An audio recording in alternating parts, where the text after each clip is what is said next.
This is the iPhone 16e. Wasn't expecting it to be quite so controversial as it kinda turned out to be. Anyone who's looking for a new iPhone SE is feeling a little bit surprised and disappointed because this starts at $599. I mean, before we get into it, I'm just gonna say, I think the thing that has anybody who's unhappy here upset is just the price. If Apple dropped this by 150 bucks, I don't know, would anyone even be talking about the lack of MagSafe or anything like that?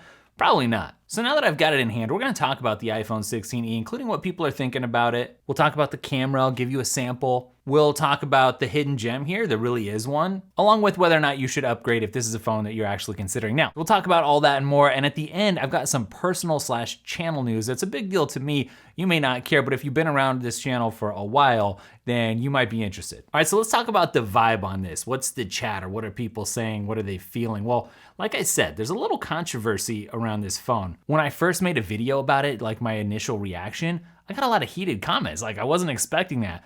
There was a lot of people who were kind of upset with the phone. I think it has to do with expectations. Aside from the price, it looks like the main gripe is the lack of MagSafe on the back. So you're not gonna be able to use like MagSafe tripods, wallets. If you were hoping to have a wireless battery pack along with you, you could snap on the back. You're not gonna get that. The old iPhone SE was something like 429 bucks. Like I said, the new 16e here starts at $599, so that's quite a jump. And while certainly not everything about this phone is bad, that's another pain point for a lot of people. So I think a lot of people are wondering, is this a budget phone still? It's the cheapest iPhone in the lineup, but that's not necessarily the same thing. For the jump though, you do have a new chip that's capable of powering Apple Intelligence, if that's something that you care about. And you've got this new OLED screen, that's nothing to sneeze at. And you also have a new camera compared to the old SE, so that camera is much better. And there's some other bonuses, like the battery life's pretty crazy, up to 26 hours of video playback. That's better than the actual iPhone 16, I think. So you got the budget folks who are like, you know what? This isn't what I had in mind. And then you have practical people who are like, yeah, this is enough. And then you have feature chasers and they're like, no, this is not for me. People who aren't in the Apple ecosystem also are looking at something like the Pixel 8a, which is $499. And you can see it doesn't have a single lens. It actually also includes an ultra wide lens, which, sad to say, you don't get on this iPhone. Now, this is what it looks like to record on the front-facing camera of the 16e. Let me know what you think. This is raw, unedited. I'm shooting in 4K, but I'm not touching the sound. I'm not touching the colors. So this is just what you would look like if you were actually talking to somebody, recording a video, and you were trying to see your face, see what you look like. So let me know in the comments, are you happy with the quality? Now the single 48 megapixel lens here, it's not bad, okay? You're still gonna take really nice, high quality pictures, photos that pop, and you do get a 2x zoom, so that's not nothing. It's not like it's feature free, right? Still, lack of an ultra wide might make some creative sorts of people feel like it's a swing and a miss. And maybe Apple's doing the math and they're like, hey, if you're a creator, you really are gonna want a different iPhone than this. Keep in mind though, the old SE had a 12 megapixel shooter, 12 megapixels. This is a massive, massive camera upgrade compared to that. Quick shout out, today's video is sponsored by ESR. If you want to protect that 16e, you can check out their Halo Lock Cyber Tough case, which offers 23-foot drop protection. That's 7x military grade. I've tested it, I've dropped it. This thing's a beast. Now, even though the iPhone SE doesn't have MagSafe, this case does have 1500G magnets on the back. So if you do want to make use of certain MagSafe accessories, then you might still be able to do that. And it's a tight seal. It's such a tank actually that I would recommend this case over something like OtterBox, honestly. And I've used it on other iPhones. I've put my iPhone in one of these cases, especially with the screen protector, which is one of the easiest screen protectors I've ever seen to apply. And it's just like, you know, this is a comprehensive, super protective system. So I know some people are out there and they're like, I don't need a case. And other people are like, no, protect it to the max. Well, this is the protect it to the max version. So if you're into that, this Ultra Fit Armorite screen protector with the 2-step application with this tray makes it so easy. Place it in, pull the tab, it's dust-free, bubble-free, and it's done in seconds. Also, it's scratch-resistant 9H glass. It's edge-to-edge for the fit. So I'll link those up if you want to consider them, check them out. You know, I really thought when Apple was teasing this and they had that little circle and everyone was guessing what it was, it almost looked like an AirTag, right? And then it ended up being this, but this is actually more than just a cheaper iPhone 16. There's a new modem in here, the C1, which is pretty crazy actually. It's actually Apple's first in-house modem, and that's a big deal for a few reasons. It affects the battery life. That's why you're getting that 26 hours of video playback rating.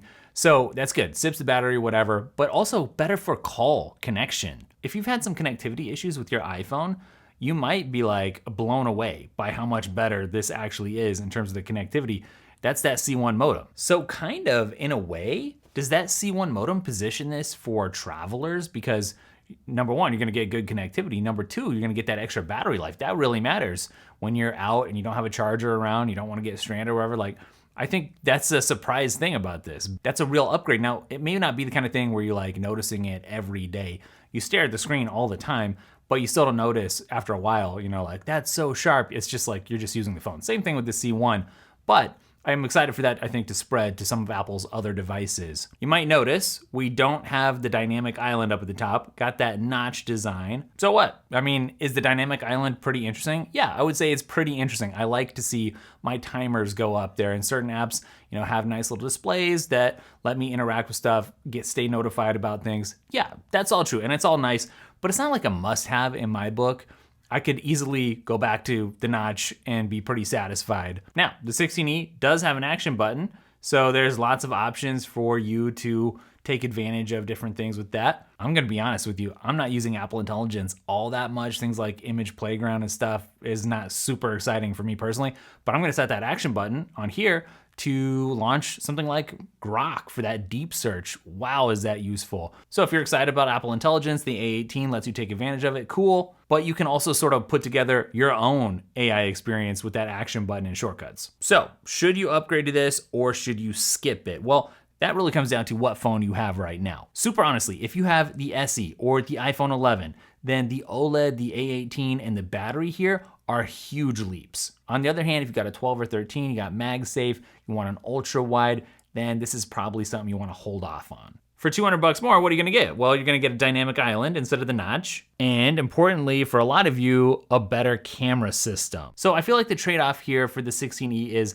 maybe longevity over flash, but you still get that solid resale. People who are interested in the basics love it. And I think people who are more feature buffs, they're gonna eyeball the 16. But then I still think that leaves people who are really looking for a true budget iPhone sort of scratching their heads. So, I mean, we could talk about it. Is this a budget phone? Once again, it is now the cheapest iPhone in the lineup, but $429 for the old SE, that was like true budget territory. Nobody would argue about it. If you have to question, is it budget or is it not? Well, that's kind of answering it for you already. I think an interesting way to kind of think about it is like, this feels like an iPhone 16 Lite because it has the same A18 roots, but Apple's not playing cheap here. They're still pushing premium with this phone. It's just sort of like a lesser premium now. So maybe we could say for Apple fans, keyword fans, I'm not saying users, but for Apple fans, this is budget. But if you compare this more to Android, then you're kind of talking about mid-tier cash. So the 16E here, it's a good looking phone, feels good. It is capable, you know, but I think that price is the sticking point.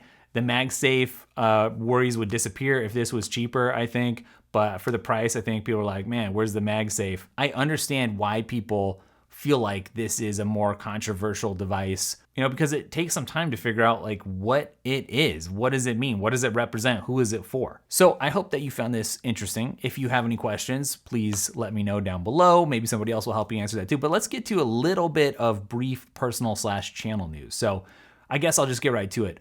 Daily Tech is no longer my job, my professional thing. And this is a very intentional thing. It's going back to being more like my hobby. Like it started. It started out as a hobby and it was fun.